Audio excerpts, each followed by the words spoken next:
we should go step by step and see how there was a felt need, there was a problem in the world that needed to be solved. And one by one, the solutions came.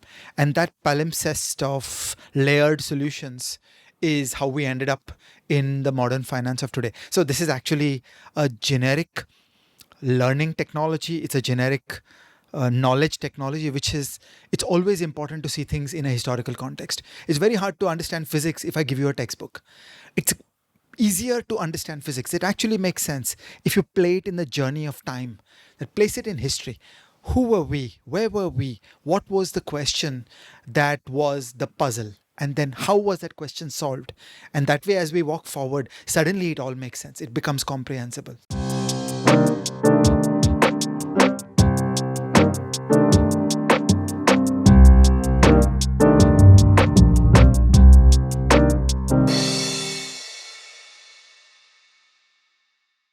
Welcome to Everything is Everything. I'm Amit, and this is my good friend Ajay. And Ajay, the other day, someone asked me, what is it like to hang out with Ajay? And I said, oh, Ajay is a lot of fun. And then they said, in what way is he fun? What is he good at? And I thought about, what is Ajay good at? And I said, finance. And they were like, finance and fun? What are you talking about? And I said, no, boss, it's like a fascinating subject. It is indeed great fun. And I unfortunately my words were not credible enough, and it was attributed to bias. But finance is a lot of fun. But the thing about finance is that most people, you mention the term, their eyes glaze over.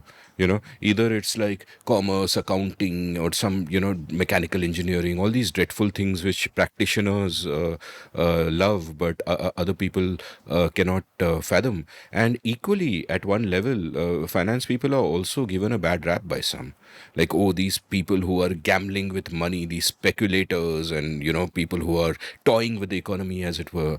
And actually, as I have learned from you, finance is at the heart of human progress and human life. It's incredibly important.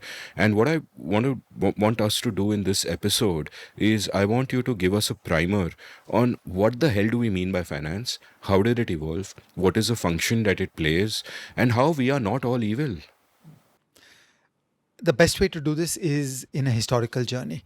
So we should go step by step and see how there was a felt need, there was a problem in the world that needed to be solved. And one by one, the solutions came. And that palimpsest of layered solutions is how we ended up in the modern finance of today. So this is actually a generic learning technology, it's a generic knowledge technology, which is, it's always important to see things in a historical context. It's very hard to understand physics if I give you a textbook. It's easier to understand physics. It actually makes sense if you play it in the journey of time, that place it in history. Who were we? Where were we? What was the question that was the puzzle? And then how was that question solved? And that way, as we walk forward, suddenly it all makes sense. It becomes comprehensible. So I think that the best way is to look at this in historical terms.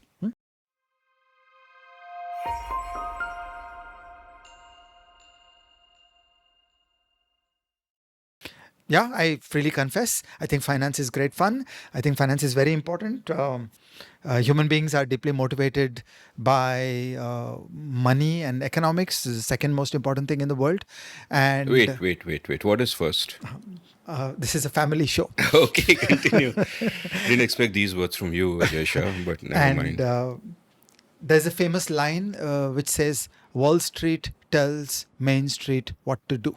Okay, so Main Street is a metaphor for the real sector businesses. You could be building a coffee shop, you could be a Sony Alpha camera maker, and these businesses loom large in our imagination. We think they're important. We think they are good and real and earthy. They create the things that we can touch and feel. This chair is made by a real person.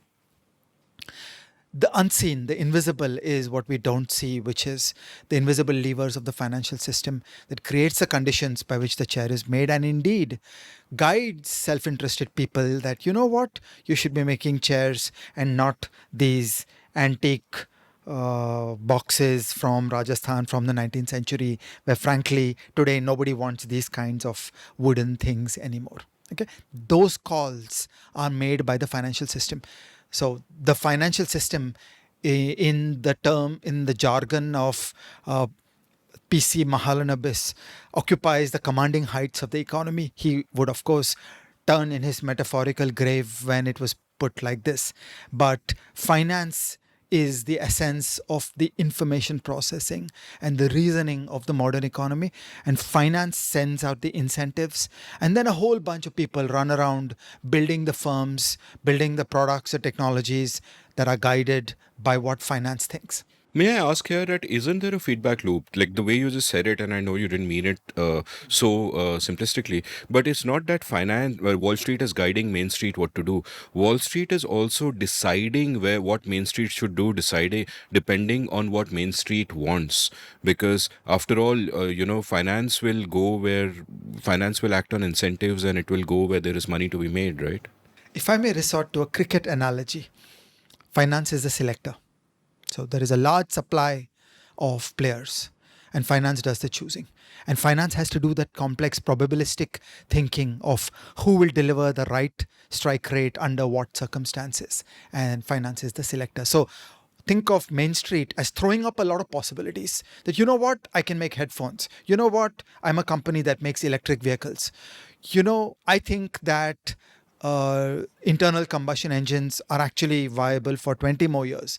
Or you know what? I think internal combustion engines are passe and we should right now be doing the electric transition. These are all rival views of the world. They are embodied in real sector firms. And all these real sector firms turn around and go to the great god of finance and say, fund me. And finance chooses. And finance chooses based on expected value, to use jargon from a previous episode. That, hey, I think this is the expected value of betting on electric vehicles because the demand will be so much 10 years from now. And so it is real world feeding into. And these are speculative bets. And then there will be an innovator, an inventor who comes along and says, here, I have a new idea.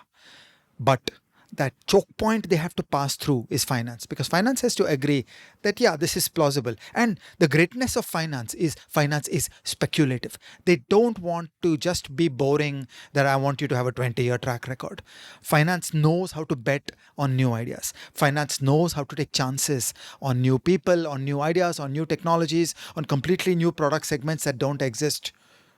Finance does all this. And that is the essence, that speculative decision making inside financial firms, that peering into the unknown and taking risk. But we just have to be clear, finance chooses.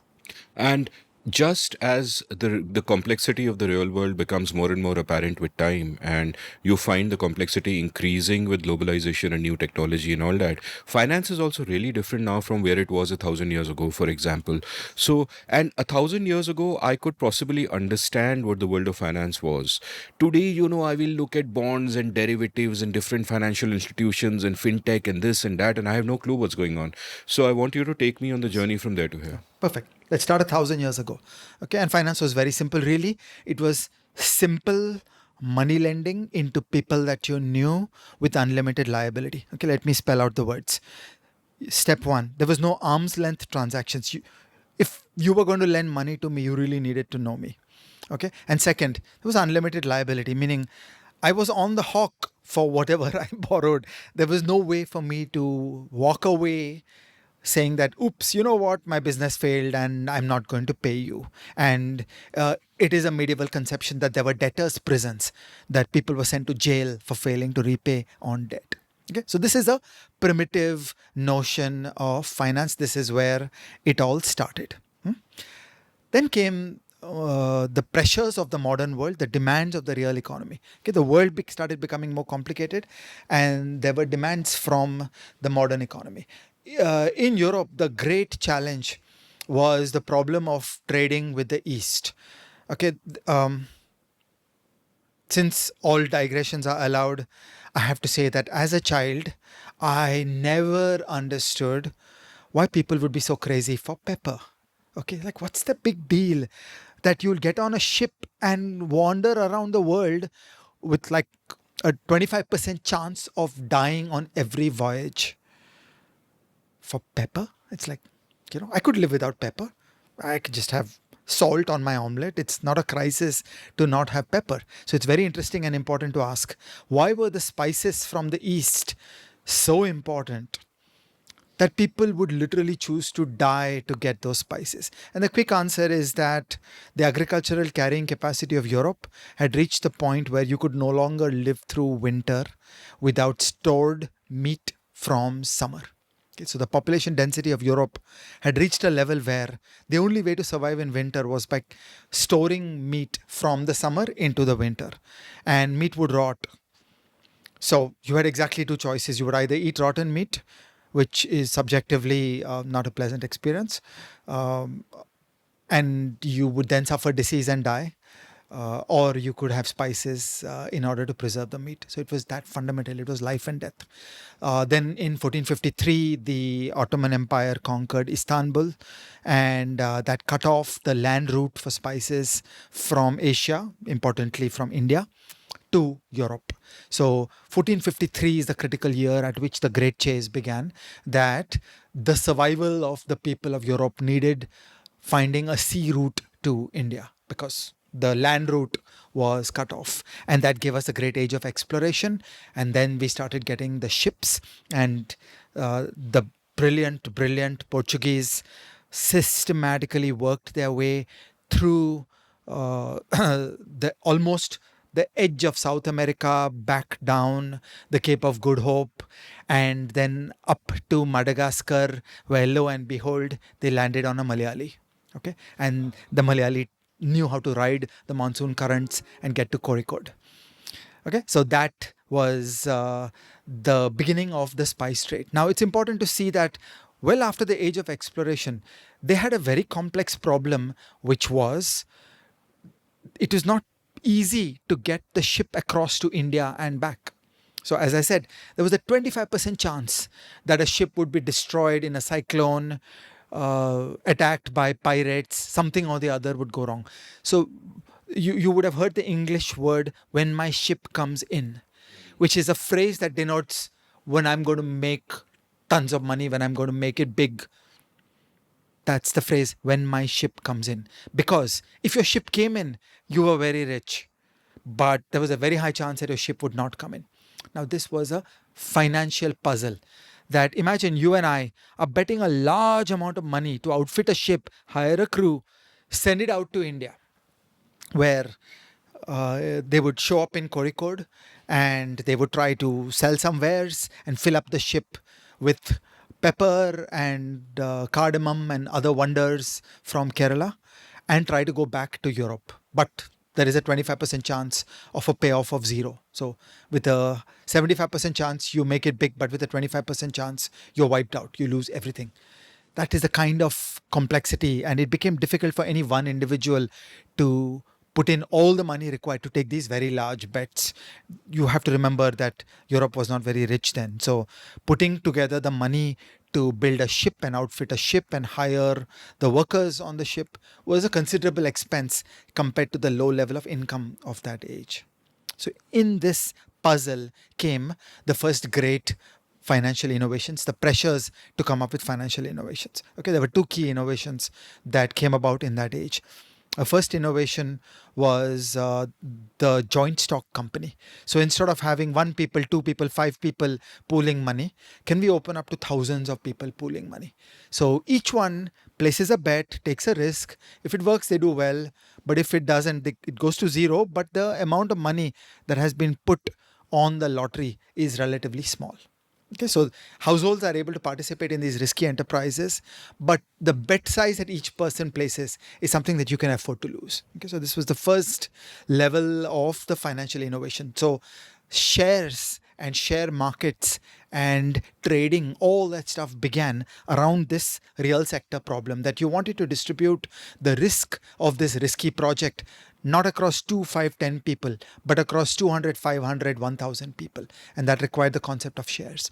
The second important innovation was the limited liability company. Okay, so now these companies would borrow, but they had a very peculiar concept of borrowing, which is that, you know what, if it works, I'm going to pay you back. But if it doesn't, I'm just going to declare bankruptcy.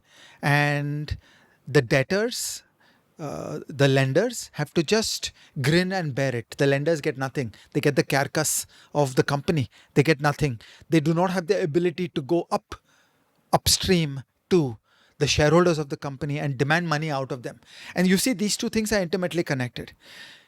I'm buying 1,000 rupees of shares of Hindustan Liver. Then I want my liability to end there. Then, if the company goes bad, I don't expect you to come after my assets. So, these two are intimately connected. That we want to create conditions for investment by large numbers of people, then, side by side with them, we have to give them limited liability. Saying, look, you're taking a risk. If it works, great. If it doesn't work, at worst, your liability is limited to the amount of money that you put in at the start of the venture. Beyond that, nobody's going to come after you for anything else. Okay. And at this stage itself, what you've got is deep and powerful financial innovations. And if I may say, these have not crept deep into the Indian mind yet. You will endlessly find important people, powerful people in India making rookie mistakes around these things. For example, regulators get unhappy when the price of a share goes to zero. Okay, but hey, that is risk. That is the meaning of being an equity market. You will lose money. Every now and then a business will go bad and you will lose money. So this notion of consumer protection, that we want to make sure that people don't make losses, this is just ignorance on the part of the policymakers and the journalists and a whole bunch of people who whine when an enterprise fails and shareholders get wiped out. Well, go on into the story of the debt. Every now and then an enterprise will fail. It is normal, it is healthy. In any normal capitalistic economy, it should be that people try things and firms fail. If you're not missing any flights, you're going too early. Okay, it is in the nature of modern capitalism that you're going to try many things and some will fail, and failure is normal and failure is healthy. But in India, we somehow have this notion that when a company fails to pay on its debts, the lenders feel entitled to bubble up to the promoter and say, but the promoter is rich and I will demand money from the promoter. And this is just wrong. That's violating the essence of the concept of a limited liability company. So in Indian populism, you will very readily hear people saying things like, there are poor companies, but there is never a poor promoter. Or the company has failed to pay back on its debt, but the promoter is living the high life in town, driving around in a Mercedes Benz, being photographed on the beach in Goa. This is just populism. There is absolutely nothing wrong in the legal structure of a limited liability company. The company borrows. You don't want to lend to the company, you don't lend to the company. You make your calls, you figure out that is this a risk that is acceptable. But then after that, it stops there. That it is normal and okay for the equity guys to lose everything when a company fails. And it is normal and okay for the debt guys to lose a lot because they'll get the carcass of the company, they'll get some recovery rates.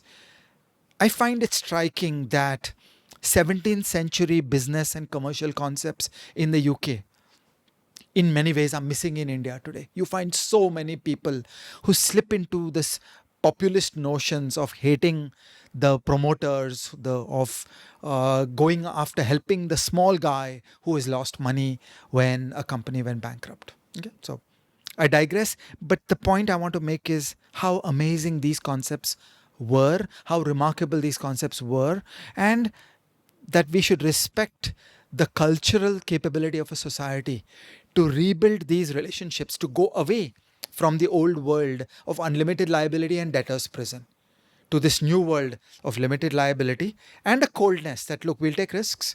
Things will go wrong. Sometimes lenders will lose money. Sometimes shareholders will lose money. It's part of the game. That's how we organize ourselves as society to mobilize large pools of money and take risks in complex ventures.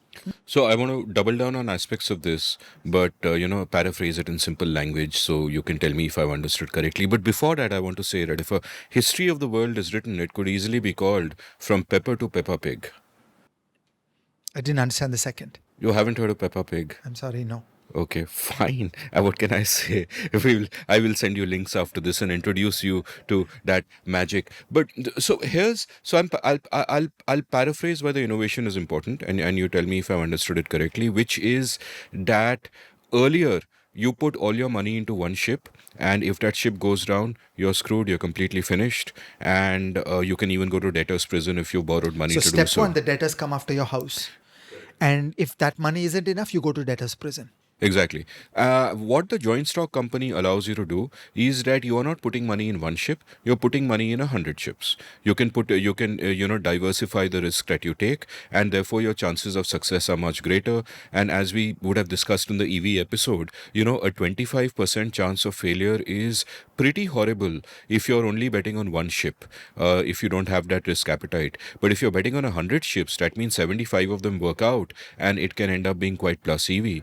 And where it helps also in terms of limited liability is that it is even good for the lenders. It is not that the lenders are taking a risk and oh shit, what about them? They're screwed. It's actually good for them because what happens is that if innovators take more risks, they are spreading incentives down the line. If instead of 30 ships, you have 300 ships because people are putting money into them, then you're changing the incentives for the ship builders to build better ships, to put in better technology, bring in economies of scale, etc., etc. And you're attracting more bright minds to the field because it is finally profitable for them to come. So even for the lenders, it actually makes a lot of sense because it's just a positive sum game all around, which is how it plays out. But India has a bunch of public limited companies, limited liability, all of this. But you're saying that in terms of mindset, we are not there yet. There has been a decline in the quality of thinking in India that I felt that for some time people were starting to grapple with these modern concepts. But all too often these days we get this relapse into these two kinds of extremes. One kind of extreme is there is the word consumer protection, which is wrongly used. Okay. Like I know a lot about consumer protection, and consumer protection is not the idea that the buyer of shares should not lose money. Okay. That is just the populism of people who don't understand and appreciate the world of capitalism. And the other is this idea that liability should be unlimited. That if a promoter should be fully responsible for all the borrowing of a limited liability company set up by the promoter. There should be personal guarantees by the promoter inside the company, and so on. This is just an ever present populism. There's a whole new wave of investigation agencies that have now become some of the most important players in Indian finance. And these are people who really have no knowledge and experience in the world of finance. And these are the ways in which their thinking is that 1,000-year-old thinking of unlimited liability and debtor's prison and attaching blame. And all progress in the world comes from people who take risks. So if you disincentivize people from taking risks, then you're sort of screwed. There is another notion in which you fundamentally quicken the pace of capitalism by going down this route. And the idea runs like this, that the insight of modern finance is you want a separation between the money and the ideas. So in the old world, without finance, if you have an idea, but you don't have the money, too bad. Okay, you won't be able to do anything with it. In the world of modern finance, if you have the idea and even if you don't have the money, you're able to synthesize it. You're able to pull together equity and debt financing from other people, and then you are able to play it. And this is a recurrent theme. When we talk derivatives, we're going to come back to it. That the essence of the idea is that the role in shaping resource allocation in the real economy and in shaping prices in the financial economy should go to the people with the knowledge and not the people who have inherited family wealth. So that separation is a very important principle which really quickened the pace of capitalism. The great economist John Hicks was one of the pioneers in understanding these things, and he has this beautiful observation where he says that the Industrial Revolution was as much about the stock market as it was about the steam engine. So our engineering and scientific mind tends to admire the machine of the steam engine that was built by James Watt. But equally, there is magic in that invisible machine of the stock market and its ways of coordinating large amounts of capital, creating incentives, dispersing risk, and creating a world of finance that is as required to build an industrial revolution. And when I was younger, I used to take these things for granted. Now that I have seen the difficulties of modern India, I feel we need to do this kind of episode because these basics are actually broken. And in so many ways, we in India are suffering from 1,000-year-old cultural baggage around basics. Let's go on to the next step of the evolution. We've got stock markets, limited liability, the joint stock company. What Now, the else? next great thing that started happening was trading. Okay, we've got to remember none of this was designed. Okay, so think like evolution. Mother evolution did not design the eye. The eye evolved incrementally. So like that. Uh, in the journey, you first had the problem of the ships that go to India. That was addressed by limited liability and joint stock companies and large numbers of shareholders. But the moment you have large number of shareholders, a large number of bondholders, that very natural next step is to say, you know what? I had the shares of this ship, but for whatever reason, I don't want them anymore. Can I not sell them to you? That's a perfectly reasonable and sensible idea. And then you got trading. So then you got the stock exchange where people would start trading these claims with each other. And that was another magical advance. The key insight here is standardized, fungible products that can be traded. So if we try to trade non-standard products, then it's very painful. It's like a real estate market. No two flats are exactly the same. No two buildings are exactly the same. No two pieces of land are exactly the same.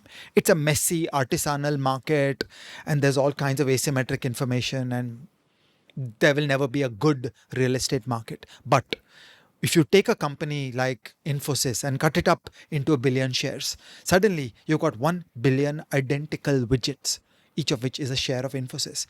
And they are owned and controlled by many, many different people. And they trade. And people are buying and selling those things. And you get two pieces of magic out of that. First, you get the luxury of liquidity. So the holder of the share has complete confidence that if anything happens and I require money next week, I'll be able to sell my shares today and I'll get the money with probability 1. So that was a miraculous moment because prior to this, there were no liquid assets in the world. Everything was messy. I mean, gold, again, it's messy. Like it's not an easy matter selling gold. You have to end up having to melt it down, and there are concerns about purity.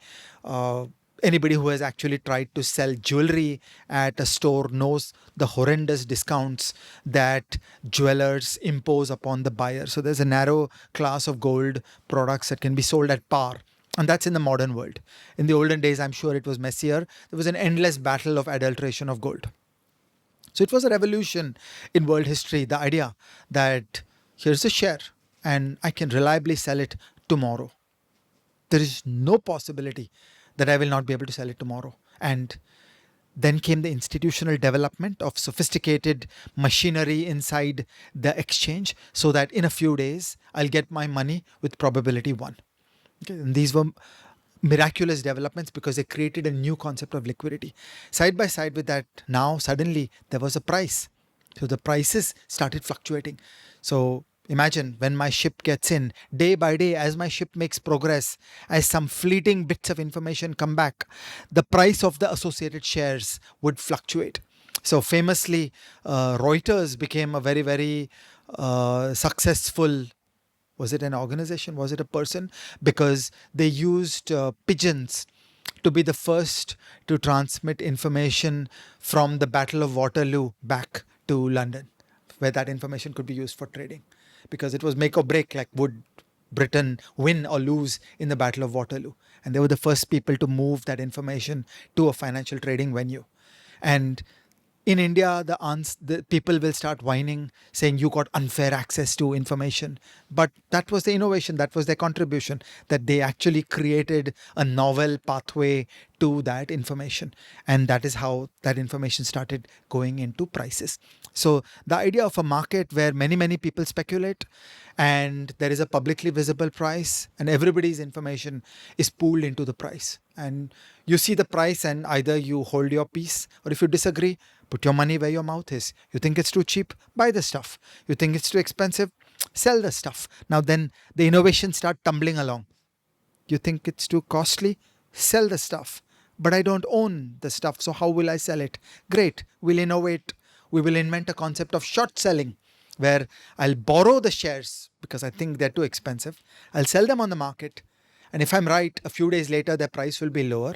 Then I buy it back from the market and return it to my lender. Okay, brilliant. Now I found a way to express my view that this share is overpriced. So now I want short selling in order to express my view that the share is overpriced. So then you get that equality of freedom of speech, that I can express my views if a security is too cheap. I can express my views if a security is too expensive. Okay. Once again, sadly, large numbers of important, powerful people in India will demonize the word short selling. Somehow, short selling is a bad thing.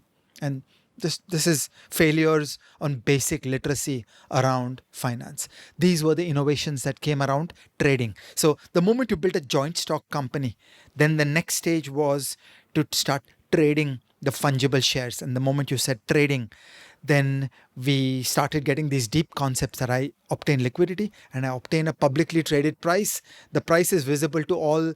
The price would appear in a newspaper. So for a negligible price, everybody knows the price, meaning you don't have to pay money to find out the price. This price is a public good. It's an information system. It's a statistical system.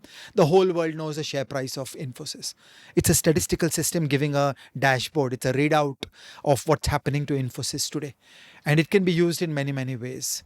If you think that the prices of software companies are doing very well, maybe you'll get excited and say, you know what, I could do that. I'll start one more software company. So that's how Wall Street tells Main Street what to do. Wall Street makes these prices, and every entrepreneur is looking at these prices, wondering, you know what, these blokes put 1,000 crore to build this company, and it's turned into 5,000 crore of wealth. And that's nice. They've made 4,000 crore of wealth starting from 1,000. And that's a journey that's not hard to replicate. I could do that. So come, let's do it. Okay, that's the thought process about how looking at the share price is constantly uh, engaging with the minds of entrepreneurs, saying, you know what, I could do that. You know what, I could do that. Or there are bad industries where the valuation of the market is very poor. Then the market is shouting, blokes, don't do that. Don't go there. Don't start new companies there. This is better than the planning commission built by Mahalanobis. Okay, these are the commanding heights of the economy, where private people in a self-organizing system are talking to each other every day, interacting with each other through the price system, and there is no overt coordination. But then there's a whole bunch of spectators who take that public good of the price and turn around and make their own business decisions, that do I want to build one more factory? Do I want to invest to grow a biscuit business? Do I want to invest to grow a cement business? It's all done by looking at the god of the stock price.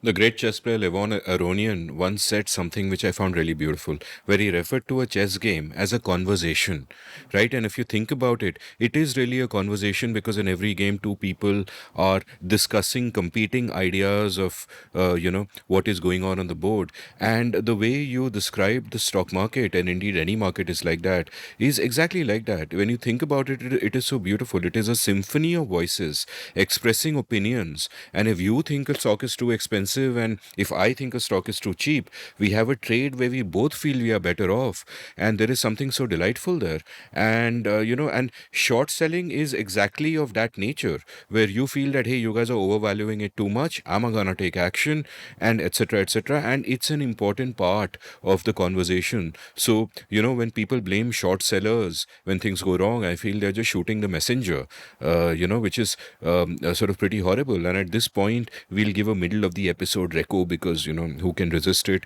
which is Frederick Hayek's great essay, The Use of Knowledge in Society, and we'll link it from the show notes. It's a masterpiece, perhaps the most important essay of the last century, and it is about how prices work, that prices are information, that central planners like Prashant Tuda, never say anything against Bengalis unless they are planners. What planners can never understand is that they simply have nowhere near the kind of information to run a society, but society has all of that information expressed in the beautiful system of prices. Yeah, I have a funny story. Long ago, in the early years of NSE, I've done lots and lots of teaching. Okay, so I've wandered around the country teaching, and I was somewhere near Coimbatore, and a person was telling me a story. Okay, so he was riding on a two-wheeler and he was passing a factory, and he could see smoke coming out of the factory, and the factory was on fire. And I said, "So what did you do?" And he said, I hit the gas and I ran to the nearest NSE broker and I sold all my shares in that company. Okay, now just see the incentives for information to turn into the price. And this is a decentralized, distributed, voluntary information system. There is no coercion. Okay. Similarly, on the subject of speculate, as you said, something very precise, that there is a double thank you moment in every speculative transaction. So for everybody who would like to be hostile to speculators or speculation, it's important to emphasize it is a voluntary transaction between consenting adults, and there's a double thank you moment there. We shake hands. I'm the buyer, you're the seller. I think, wow, I got a very good deal because I'm so sure this thing is going to go up. And you're thinking, wow, I got a very good deal because I'm so sure this thing is going to go down. Okay, so we're both happy. It's a voluntary transaction. There's a double thank you moment. Okay, or take short selling. Even more double thank you moments. That bloke owns the shares. He's a long term owner of those shares. I go to him and say, you know what? In addition to the revenue you get from owning the share, I'd like to pay you a rental fee for taking the share away from you, paying you a rental fee for X days, and I'll give it back to you. The guy thinks great. It's like I was already going to own the share. On top of that, you're going to pay me a rental fee. Be my guest. So one double thank you moment there. He's happy because he gets a rental fee. I'm happy because I get to borrow the share. Then I turn around and I sell it on the market. Again, there's a speculative transaction there. There's another double thank you moment there. If I'm wrong, I bear the consequences. If I'm right, I make money. But there are voluntary transactions between consenting adults all around. It's conducted under conditions of freedom. Nobody is telling people what to do. Okay, this is just such a clean, logical, sound system which does not require coercion. So I have a question here at this point. On the one hand, I see the beauty of the price system as being part of a conversation, which is a means by which you arrive at the truth. On the other hand, in this modern world, I often lament that no one cares about truth. We are engaged in narrative battles. And what we also often find in the stock market is that whereas in theory, it is a great way for me to invest in companies and to express my opinions on them and so on and so forth, what also happens is that you have crazy bubbles, the South Sea bubble, the tulips, blah, blah, blah. You have crazy bubbles where everything is out of whack. And there, people who don't really grok finance will often ask कि ये तो speculation ही है, ये तो आपने casino बना दिया, no connection with the real world. What is your price to equity ratio, etc., etc. And what would be your response to that? When these institutions came up, I have glossed over some of the steps. Okay, I've magically presumed that when I go to the exchange and I try to sell my shares, I will surely be able to sell them. That's called a liquid market. These are not things to take for granted. And second, that the machinery of the market will work perfectly. That a few days later, I will supply my money and I will get the share, or I will supply my share and I will get the money. That these things will work frictionlessly. In the sense of the early literature on institution building, there arose these institutions of a stock exchange, of a clearing house, which facilitated this safe trading between strangers. So it doesn't come out of thin air, it requires institutions. And we needed to develop that institutional complexity to be able to enable safe trading between strangers.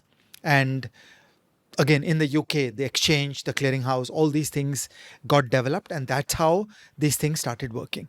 Now, that said, all said and done, these financial markets do occasionally go off into crazy territory, and it's part of the beast. I think there's no deep answer to solving this. Occasionally, these things happen. So, by and large, the financial system works reasonably well. By and large, financial prices work reasonably well. Occasionally, things go wrong, and that's part of the game. And I know no way to avoid that problem of things going occasionally wrong. In defense of the financial system, I want to say that sometimes the level of uncertainty that you're peering into is just phenomenal. So, for example, take early days of the internet. Okay, so you're looking at the early internet stocks. Are these worth 10x, 100x, 1000x, 10,000x compared to where they are right now? Who knows? who knows what's going to happen? So I feel it's very easy to poo poo these things with the benefit of hindsight. When you're standing there at that moment, figuring out what might happen in the future, very often there is a reasonable view of phenomenal upside. So I think it's the problem that exposed things look easy. So what people look back upon as saying this is nonsense, this made no sense, how were we so foolish to have thought this? Yeah, that's with hindsight. That's 2020. But when you're standing there in the moment, often there are huge levels of uncertainty around possibilities that could be sky high. And then prices can go up by a lot. And again, that's how the market economy works. So I feel some of this is just people who are not sufficiently appreciating the richness of this world. Okay, shall I continue on my global story of Let's go on your finance? global story. Okay, so far I introduced limited liability companies, borrowing, fungible securities, trading at the share market. Okay, so this was the basic machinery, and this trading of fungible objects actually readily scales up. You can take debt, cut it up into pieces, and it's called a bond.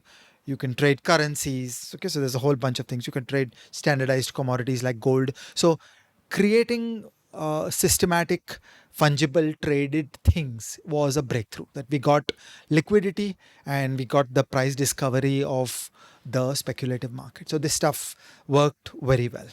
Okay, this takes us through to the early modern times. So by now I feel we've got a reasonable description of late 19th century finance.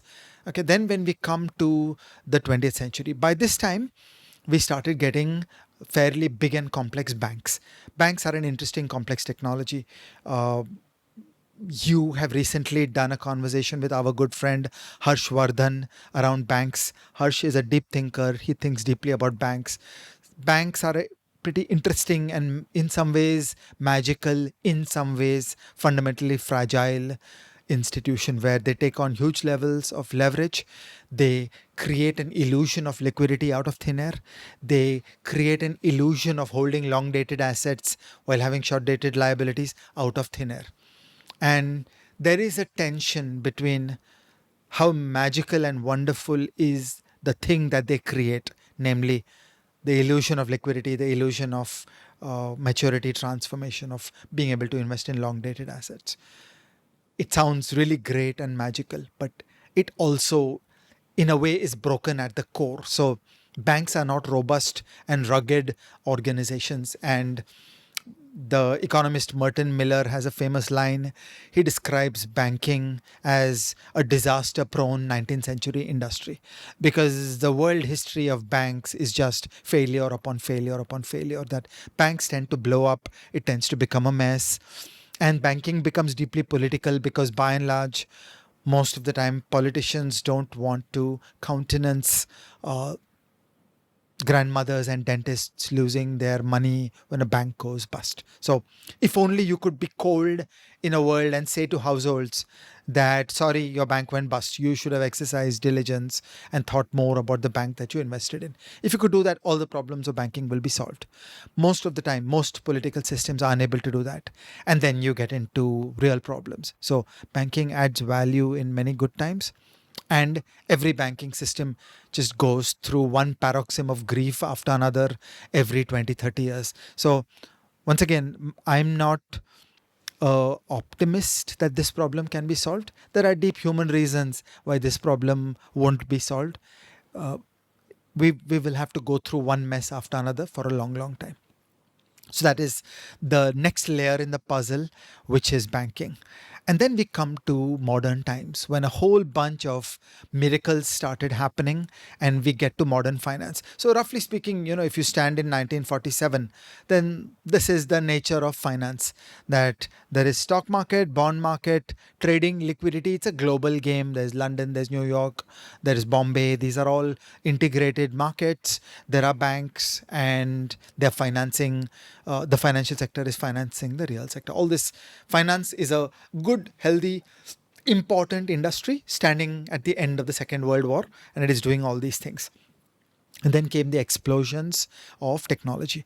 We got technologies of communication, we got technologies of computation, and we got great explosions of human knowledge. And all these have come together to give you modern finance. Okay, so modern finance is three pieces. First is simple communications. Right? You connected up London and Bombay, and so now suddenly trading happens everywhere. So Ravi Narayan, one of the founding team of NSE, had a beautiful line. He used to say that when the first satellite communications for NSE trading came to a small town in India, it was comparable to a railway line coming to that small town for the first time. It was a revolution. Suddenly you were connected into the main Indian market.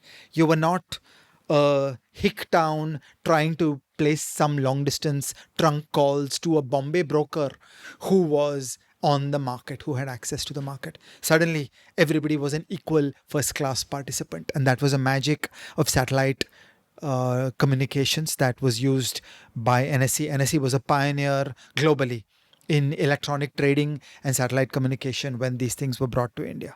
So there was just a telecommunication piece where finance is the business of bits and bytes, and modern telecom has basically started moving information all around everywhere. Today we use trading on a mobile phone. It would have seemed miraculous only a short while ago, but that is the nature of what modern telecom has done.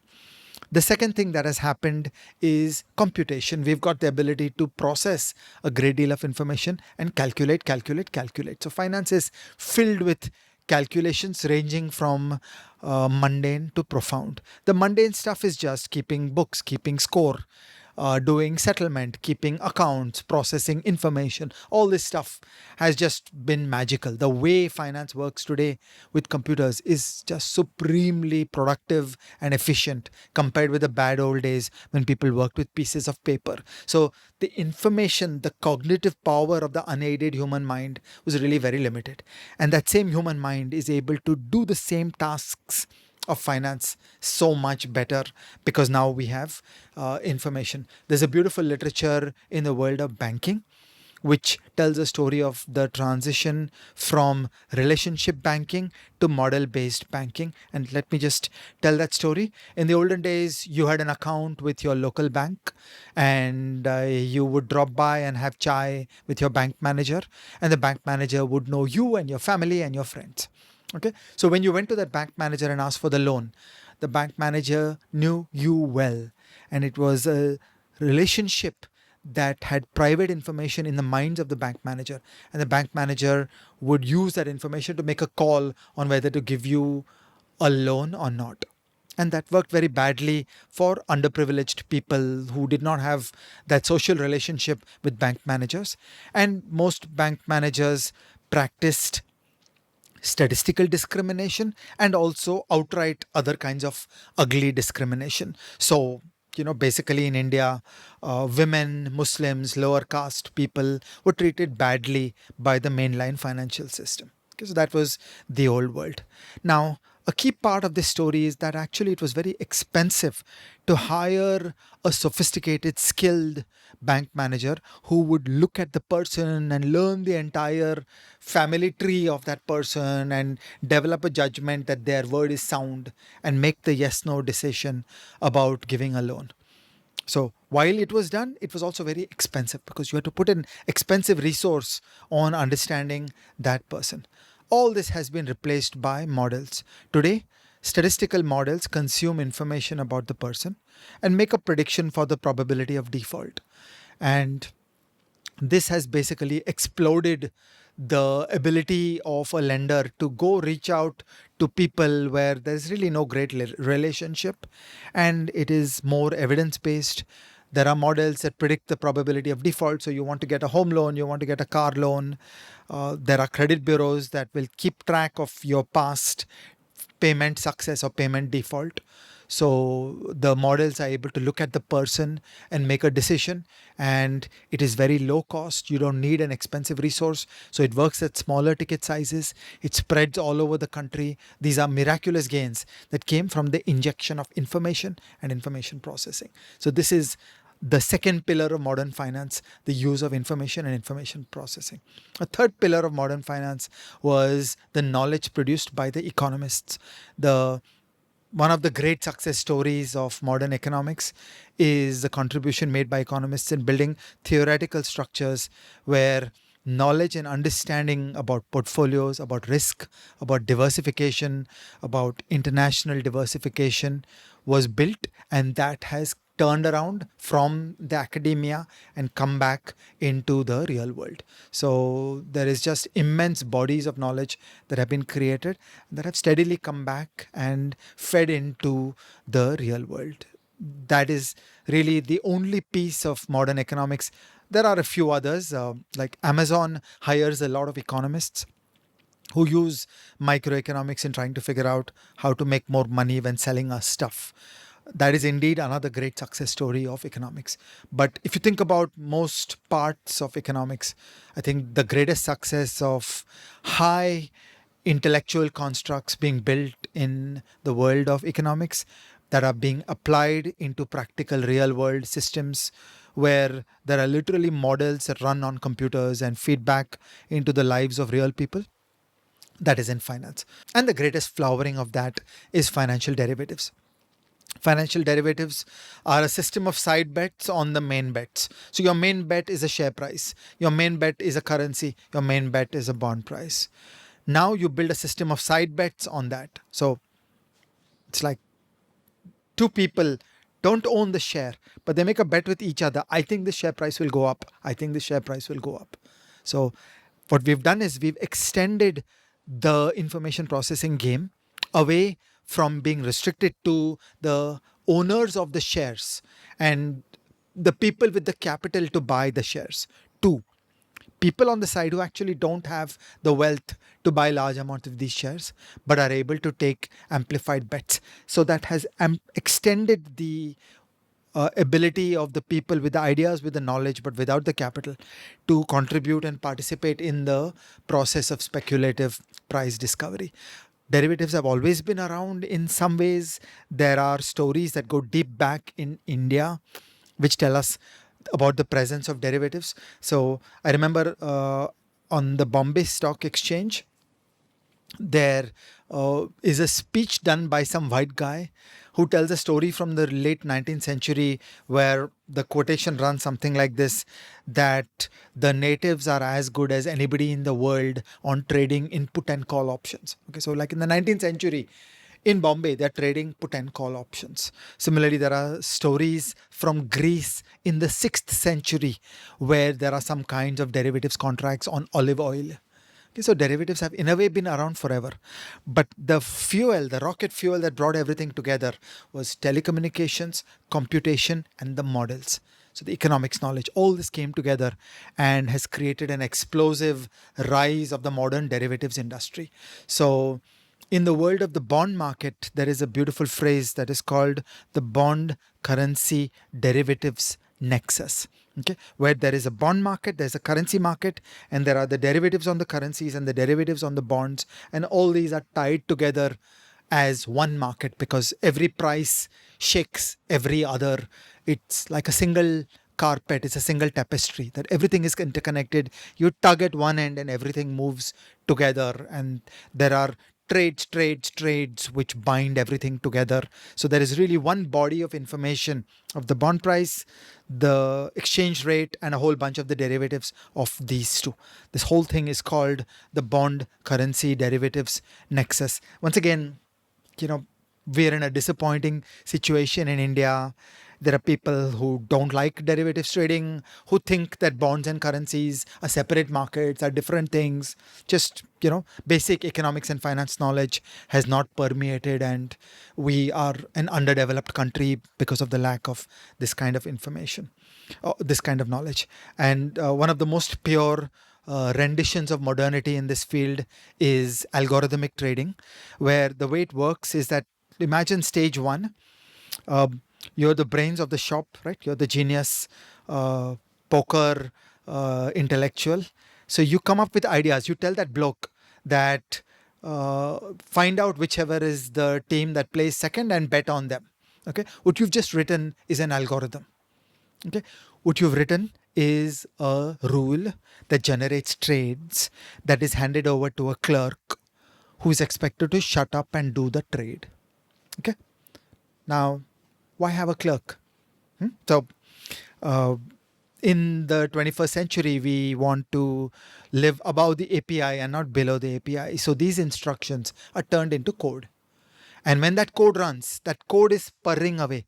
It's just endlessly watching the match, watching the match, watching the match. The moment the coin is tossed, okay, and you know whether Sri Lanka gets through or Zimbabwe gets through. At that instant, 1 millisecond later, it sends in a trade saying, I'm betting that Zimbabwe will win. Why? Because he lost the toss. Oh, sorry, he chose to chase and not set. Okay, so what you've just done is you've done the process of the design of the algorithm, which is always a human intellectual idea, and then the mundane implementation of that can and should be delegated to a program and not a clerk, because we don't want to waste human labor doing these things. Okay, human beings should compose symphonies. Human beings should not be doing mundane clerical work below the API. This is called algorithmic trading. So again, there's a whole bunch of ignorance around these words, and there are people who just get angry. Oh, how can a computer trade? Or will the AI put us out of business? And those kinds of things, or just an instinctive distrust and hostility towards too many clever people eating away at my livelihood. All these factors come together, and there is like this toxic hostility towards modern ideas, whether they're derivatives or algorithmic trading and so on. Let me do something politically incorrect. There's a phrase in finance that is called STP, which means straight through processing. Okay, so the idea is that you do a trade and then end to end, all the steps happen automatically without human intervention. So this was humorously, for a long time, it was humorously called sack the peasants. Okay, the idea was get people out of doing mundane clerical things. Okay, so automate everything. So then the humans are doing the intellectual functions. So we should not think in the crude caricature of the AI that, oh, the AI is now making the decisions like some science fiction movie. The AI is a clerk. He's running a program written by the humans. The humans are in charge. It is a human that has to imagine what is a trade you want to do. The computer can never figure out why it wants to trade. It doesn't want money, it doesn't want profit, it doesn't want anything. It's just a dumb computer. What the computer is a great clerk. It lives below the API, it will obey, it will obey, it will obey, it will be consistent. It won't take a break to have chai, it won't have a bad hair day, it will be millisecond, split second precision. The program will run, that configuration of facts will come together, boom, a trade will take place. No more and no less. That is what is algorithmic trading. So I would like to clarify for everyone here that when you speak about sacking the peasants, you don't literally mean put the peasants out of a job. You mean end the peasantry. The peasants, because of all the value created in the world, will be writing symphonies. That's kind of how technology, that's a kind of effect technology has. I also want to say that you eloquently spoke about code purring peacefully. And I want to say that I started purring peacefully when you called me a GPI, right? Do you remember what is GPI? A general purpose AI. No, no, no. A genius poker intellectual. That's what you called Genius me, poker and intellectual. it Yes. fills my heart with gladness. And before we go on to my next question, again a mid-episode recommendation, because why not? When Genius Failed, a book by Roger Lowenstein, which is about the failure of a firm called Long Term Capital Management, who I think had a bunch of Nobel Prize academics. You were speaking about academics earlier. I think the Black-Scholes model was what By the they. way, this book came first. 1 year after that, there was an economist guy called Nicholas Dunbar who wrote a book on LTCM. I think it's the better of the two books. It's a better of the two books. So, Yeah. regardless, we'll have both in the show notes. And my question for you is that I get and I completely agree with the huge net benefit of all this. After all, it's come out of the needs of society. It's the wonders of technology that have sort of enabled this. It's incentivized risk taking and building companies, and all of human progress has, in a sense, been founded on this bedrock. But my question is, what can go wrong? Right, what can go wrong and how do we safeguard against it? Because at various points, like, of course, boom and bust is part of the regular cycle, creative destruction is a healthy process, but however, we have seen in finance that things do often go extremely wrong. What can go wrong? How do we safeguard against it?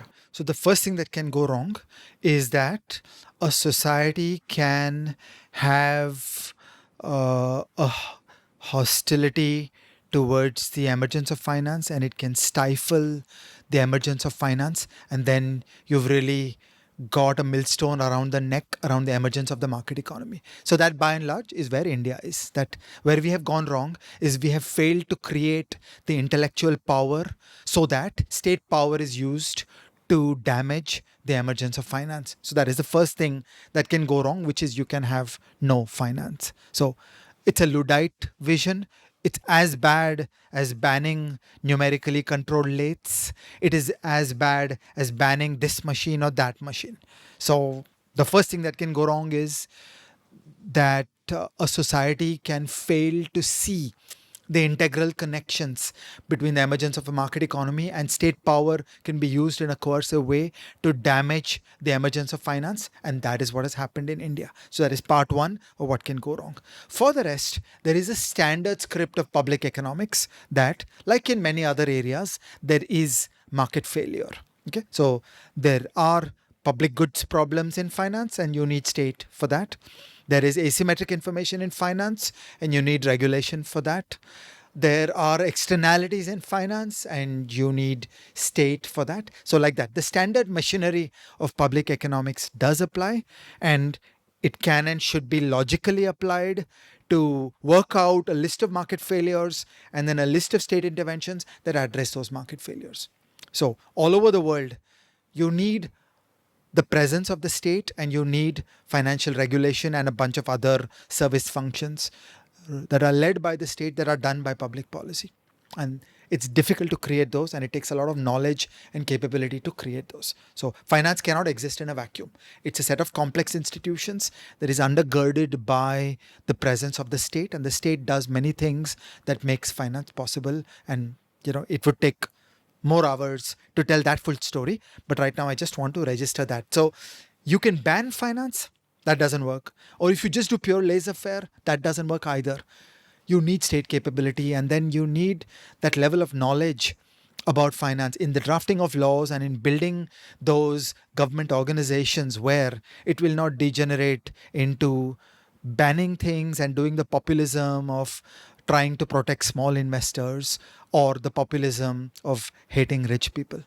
So I will come up with another mid-episode recommendation here, which deals with market failures and when the state should step in and what is the proper role of the state. It's an obscure book. I don't know if you know these authors. Let me try and remember their names.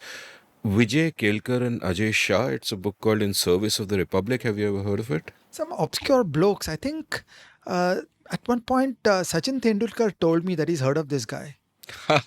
That's a well played, sir. And yeah, so your book is an excellent way to begin to think about it, and also to understand when the state should step in and when it should not, because overreach, I think, is a far greater problem than not doing anything at all. Commission is our problem, not omission.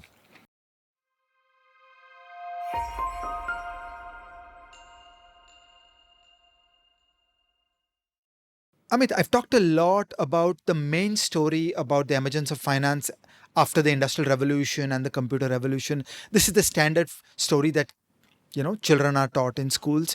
And I often stopped in that story and talked about my concerns about what is happening in India, where in some ways it seems to me that the sociological and political foundations for an acceptance of finance have often been lacking. And we've slipped into way too much socialism and populism and the hatred of rich people and a lack of understanding of the role of finance in society. How does that resonate with you? What do you think about that larger problem, that when you go away from the main story of the emergence of the West, how does finance find its feet in other kinds of societies? I think you can't think of the economy and therefore you can't think of finance without understanding society. And let me talk about this in the context of the Middle East. Recently, I got the opportunity to do a long episode of The Seen and the Unseen with the great Timur Kuran, one of the great thinkers of our times, an absolute giant, and someone who's taught you personally, I think in the late 1980s, right, when you were studying in California.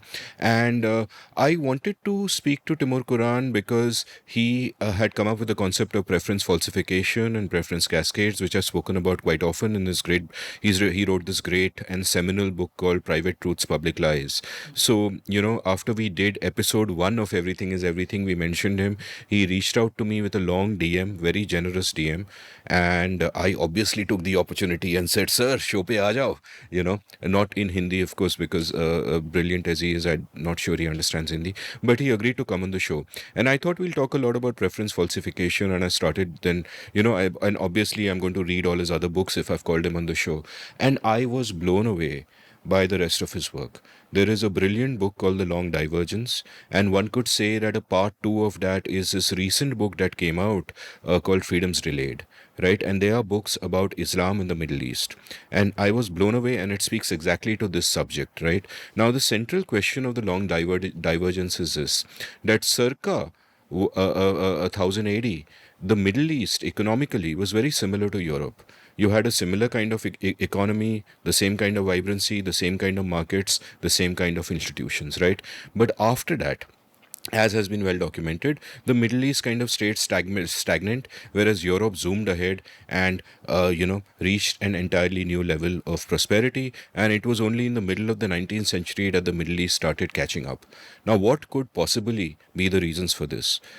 Three common hypotheses are, suggested by people. Timur Kuran considers them false and demolishes all of them in his books, so I'll just urge people to read the books.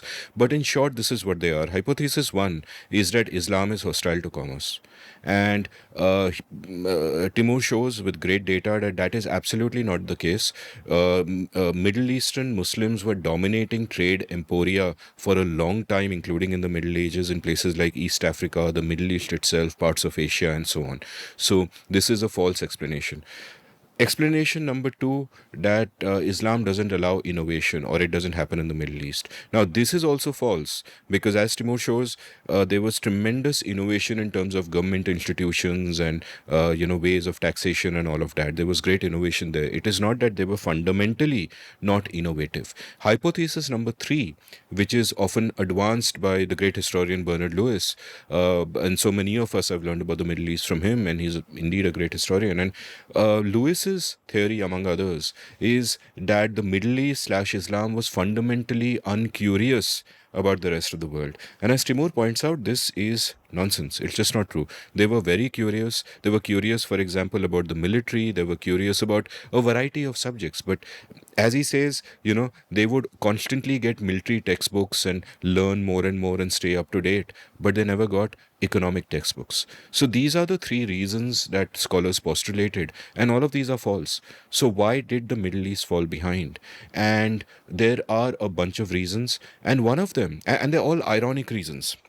Reason number one is their inheritance law, right? Now, people today have this unfortunate impression of Islam as being fundamentally backward in some way and Islamic people being socially backward. Circa 1000 AD, the Middle East had more progressive laws than Europe. And one example of this is inheritance, right? A lot of Northern Europe, including, the Scandinavian countries, parts of England, Northern France, Belgium, Holland, Switzerland, they had something called primogeniture, where the inheritance law was that the eldest son gets everything, right? So very unfair. Only one son gets everything. Daughters get nothing. So daughters routinely are just completely left out, and that is their law, and you would agree it's a shitty law.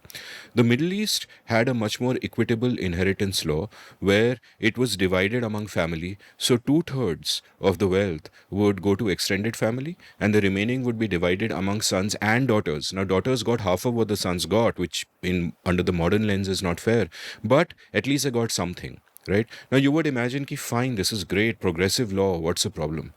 Here's the problem. Islam per se has no law which determines how many people can be in a partnership or how long it can last, right? I'm talking about a company, that kind of partnership. But the inheritance law messed up the incentives. Because if you formed a partnership and your partner died, what that would mean is that his shares would be so widely spread around that the company was basically dead and you were screwed. And what this meant was it put a disincentive on long lasting companies. So partnerships would be formed for specific tasks. right? So if you and I want to partner to, for example, do a podcast, I'm thinking off the top of my head, if you and I want to do a video show like this one, we would draw up a new contract for each episode rather than draw up a contract saying ki 2 saal karenge and this is how it works and all of that. We simply would not, because if one of us dies, then everything kind of gets messy. And I hope both of us live a long time and we don't actually have to go through any of that. But you get what I'm saying. So, one, duration is a problem. Partnerships tended to be very small. The vast majority of partnerships are only two people. And because of this, the joint stock company also doesn't come up. That great innovation that you mentioned earlier. Because the incentives are against it, partnerships aren't lasting. What do you invest in? And because the joint stock company cannot get formed, that entire ecosystem of beautiful institutions around it, like great complex laws, like modern accounting, those don't come into play either, right? So you have small and ephemeral and simple companies. I think these are more or less Timur's words. Small, simple, ephemeral companies that last for a time and they die out. Now, what happens in Northern Europe? Where primogenitor, whatever, I'm not good at pronunciations, is in vogue, where the eldest son gets everything. Shitty law, completely unfair, but at least you know that there is a successor. You can plan for the future. The future is something definite. And there, partnerships last longer, the incentives are different. Eventually, joint stock companies form. Eventually, the whole infrastructure and ecosystem around them takes place, and it kickstarts their economies and takes them to an entirely different place. Now, this is example one of how a social institution puts you behind economically, right?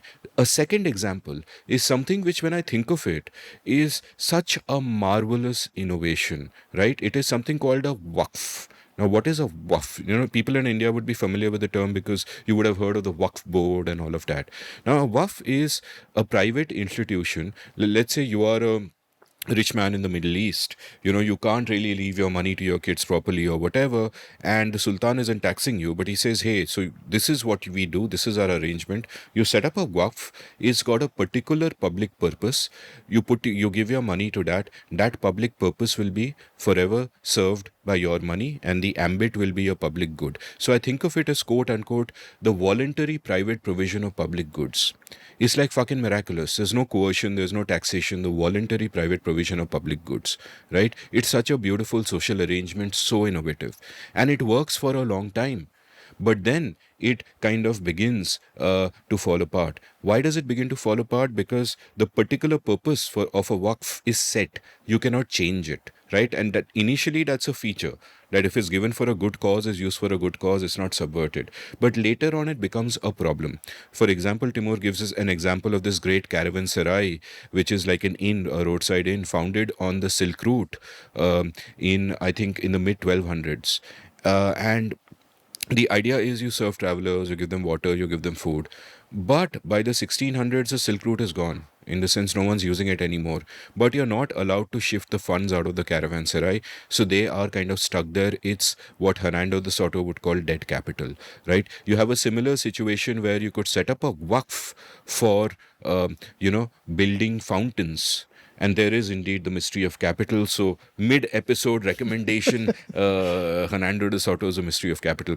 So, another example of this is that you set up a waqf, and the idea is we will build water fountains, right? So, initially it's a feature. You're providing water to all the people. You're building 30 water fountains per year. But as the centuries go by, you have piped water coming in, which becomes ubiquitous. So, you do not anymore need water fountains. Instead, you need to strengthen the piped water infrastructure. But you cannot divert these funds there, because these funds are tied up in making water fountains. So what happened therefore was that there was this ossification, where you had a whole bunch of waqfs which were no longer relevant, but all the capital was tied up there, and therefore it was just a dead weight, where in other societies it would have been immediately reallocated and used for other things, and etc etc, and here it's just kind of lying there. And uh, and this is like, I took so much time to kind of let this sink in, because here's what happened. You know, Islam in the Middle East came up with progressive social laws, that was so much better than Europe, and in many other senses, they had better laws. However, an unintended consequence of those laws led to them remaining economically backward. And some could argue, and this is not a link made by Timur, so I'm just speculating, but some could argue that that economic backwardness then led to them becoming socially backward as well, and going into extreme directions and so on. And in fact, Timur's book The Long Divergence is about the economic impact, and his book Freedoms Delayed is more about the political impact of this. So I just find that ironic, incredibly fascinating, and there is no prescriptive lesson here in terms of what to do. There's a lesson here in terms of appreciating the complexity of the world, and how these little accidents of history can lead you upon these strange paths of part dependence and can have these kind of outcomes. Yeah, at a more narrow level, I worry a lot about joint stock companies and what we're doing in India. There is a certain isomorphic mimicry. We use the word company. But when we look at either the contents of the Companies Act or the way it is enforced, and about the thirst for unlimited liability and all kinds of other wrong state actions surrounding the word company, I worry that we are in some kind of difficult, messy, pre modern state, and that these failures of institution building could well be disproportionately influential in holding back India's emergence.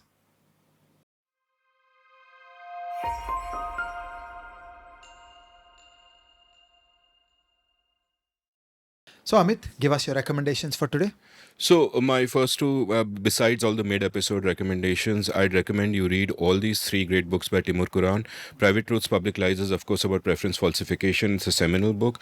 But The Long Divergence and Freedoms Delayed are such rich books in terms of the history. Even if you have no interest on Islam or the Middle East, just in understanding how incentives work on human beings and how societies function, these are great books. And another recommendation I'd like to give, because it's a related recommendation in a sense in the broader theme, is The Pathan Unarmed by Mukulika Banerjee. Right now, I had done an episode last year with Mukulika Banerjee. We'll link that from the show notes. And her story is this: in the late 1980s, she's kind of finishing her MA or whatever her further studies are, and she's wondering if she should do a PhD. And she asks this person for advice that should I do a PhD? And this person says, only do a PhD if there is a question that keeps you awake at night. And if there is a question that keeps you awake at night, then study it, figure it out, solve that problem. And the question that is keeping her up at night is this: there is this brilliant political party, this group called the Khudai Khidmatgar, right? The Khudai Khidmatgar was founded in the early part of the century. It was led by this brilliant man called Khan Abdur Ghaffar Khan, also known as Badshah Khan. They believed in Frontier Gandhi. known as Frontier Gandhi, and they believed in non-violence. And after partition, they were wiped out because they were against partition and they were against the ideas that Pakistan was founded on. So they were basically wiped out and they were finished. And Mukulika's central question, which kept her up at night, was the Pathans there's this stereotype around the Pathans that they are violent people. How did this non-violent movement emerge from there?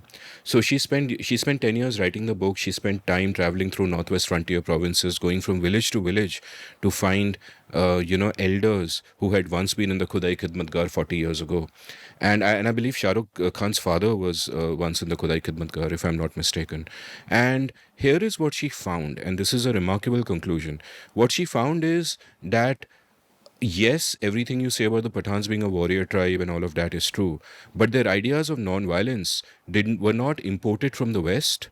They did not come from Gandhi. They were inherent. That is how their society would organize each other. They were organic and they emerged from within. Right, and this is like a profound finding that hits at all the stereotypes that people have of Islam. And in fact, a book came out around 2001, so unfortunately didn't get the kind of wide readership that it deserved.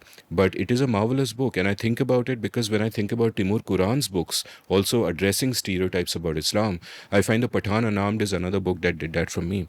And it had a great anecdote that speaks to me in the current times, right? Mukulika was basically traveling with a guide from village to village in the northwest frontier province.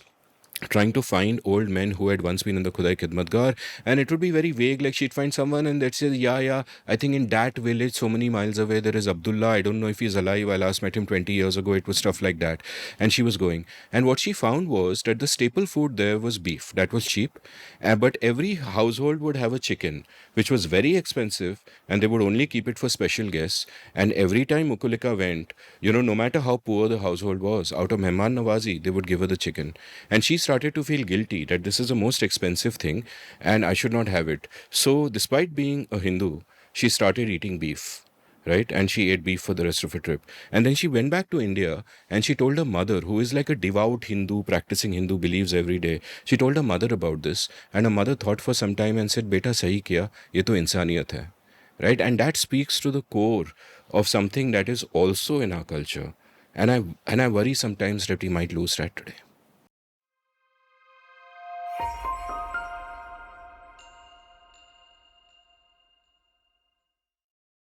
I want to recommend one book and shamelessly recommend one paper. The book is Peter Bernstein, Capital Ideas. It's a bit dated, but it tells the story of the emergence of that modern stage of finance, of the models and the computers.